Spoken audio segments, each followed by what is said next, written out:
Pernah nggak sih kalian merasa tenggelam dalam lautan data? Nah, hari ini kita bakal ngobrolin sebuah alat sederhana yang bisa mengubah semua kekacauan itu jadi kejelasan.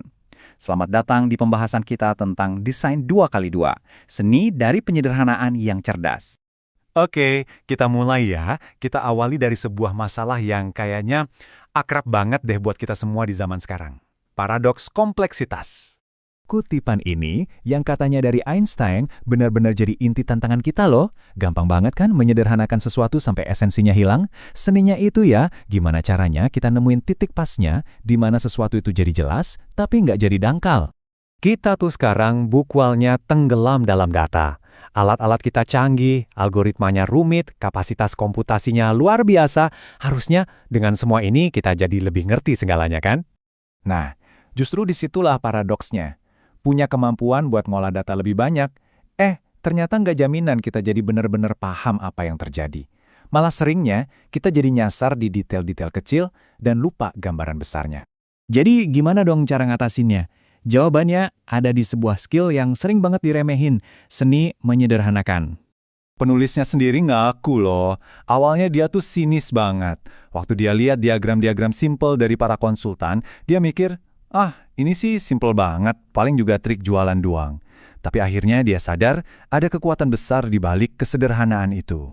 Nah, inilah yang kita sebut penyederhanaan cerdas. Ini bukan soal bikin sesuatu jadi cetek ya, tapi ini soal kemampuan buat ibaratnya motong semua noise atau gangguan dan fokus cuma ke sinyal yang paling penting. Sebuah skill yang super berharga. Oke, sekarang yuk kita bedah alat utamanya buat penyederhanaan cerdas ini. Desain 2x2. Konsepnya itu sederhana banget. Beneran, kalian cuma perlu pilih dua faktor, dua variabel yang menurut kalian paling penting buat sebuah masalah. Satu ditaruh di sumbu datar alias X, dan satu lagi di sumbu tegak yaitu Y.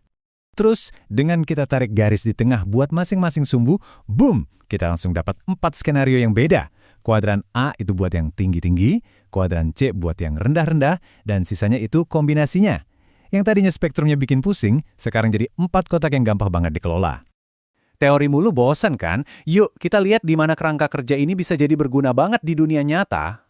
Coba bayangin deh, kalian kerja di bank atau lembaga pinjaman. Tiap hari harus mutusin siapa yang layak dikasih pinjaman. Wah, ini kan masalah yang rumit banget. Nah, di sini setiap titik ini mewakili satu orang pemohon pinjaman. Kita petain mereka berdasarkan dua hal penting. Kemungkinan mereka nerima tawaran kita, itu sumbu Y, dan kemungkinan mereka gagal bayar, itu sumbu X. Dan tiba-tiba, data yang tadinya acak-acakan, mulai kelihatan polanya. Dan disinilah keajaibannya muncul. Strateginya jadi jelas banget. Kuadran B itu sweet spot kita. Mereka mau pinjam dan risikonya kecil. Kalau kuadran A, wah ini berisiko tinggi nih, mungkin butuh jaminan ekstra. Kuadran D, jelas, langsung kita hindari. Nah yang menarik itu kuadran C. Mereka ini aman, tapi kok nggak tertarik ya? Gimana cara kita ngerayu mereka? Cuma dalam sekejap, kita langsung punya 4 strategi yang beda-beda. Nah, ini masalah kita semua nih kayaknya. Kerjaan numpuk, waktu mepet, gimana coba cara nentuin mana yang harus dikerjain duluan? Di sini kita pakai matriks yang klasik banget, nilai lawan upaya. Sumbu yang tegak itu ngukur seberapa besar dampak atau nilai dari sebuah proyek. Kalau yang datar itu ngukur seberapa besar usaha, waktu, atau sumber daya yang kita butuhin. Dan lihat deh, ngambil keputusannya jadi gampang banget. Proyek X sama Y nilainya mirip, tapi X butuh usaha lebih dikit. Ya jelas kita pilih X dong. Terus Y sama Z usahanya hampir sama, tapi Y ngasih nilai yang jauh lebih gede. Ya jelas kita pilih Y. Matriks ini benar-benar bantu kita nemuin mana yang quick wins dan mana proyek yang cuma buang-buang waktu. Oke, contoh terakhir. Gimana caranya sebuah bisnis bisa benar-benar paham siapa sih pelanggan terbaik mereka? Bukan cuma siapa yang belanja paling banyak sekarang, tapi siapa yang paling berharga untuk jangka panjang. Pakai kerangka ini, kita bisa lihat pelanggan dari dua sisi. Berapa banyak uang yang mereka kasih ke kita atau pendapatan, dan seberapa besar kemungkinan mereka bakal tetap setia atau probabilitas bertahan. Nah, dua hal inilah pilar dari yang namanya lifetime value atau LTV. Dan ya, udah pasti kuadran A itu adalah harta karun kita, pelanggan setia yang ngasih untung besar. Oke, setelah lihat semua contoh tadi, yuk kita simpulkan kenapa ini tuh lebih dari sekedar diagram biasa. Ini adalah sebuah alat bantu berpikir, sebuah perangkat mental. Jadi intinya gini, di tengah lautan data yang berisik, kemampuan buat menyederhanakan itu kayak punya kekuatan super. Desain 2x2 ini maksa kita buat jawab pertanyaan yang susah. Apa sih dua hal yang paling penting? Begitu kita bisa jawab itu, kekacauan langsung berubah jadi sesuatu yang bisa kita lihat, kita pahami, dan yang paling penting, bisa kita jelasin ke orang lain.